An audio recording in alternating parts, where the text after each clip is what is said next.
மானம் குறையும் இன்னு மாசு படியும் இன்னு வீணா கதை முடிஞ்சு போச்சு. ஈசான மூலையில லேசான பள்ளி சத்தம் மாமன் பேர சொல்லி பேசுது.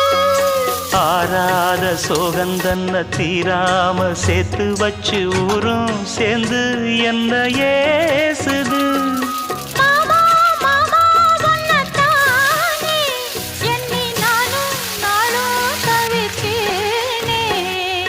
கூண்டுக்குள்ள என்ன வச்சு கூடி நின்ன ஊற விட்டு கூண்டுக்குள்ள போனதென்ன கோலக்கிளியே.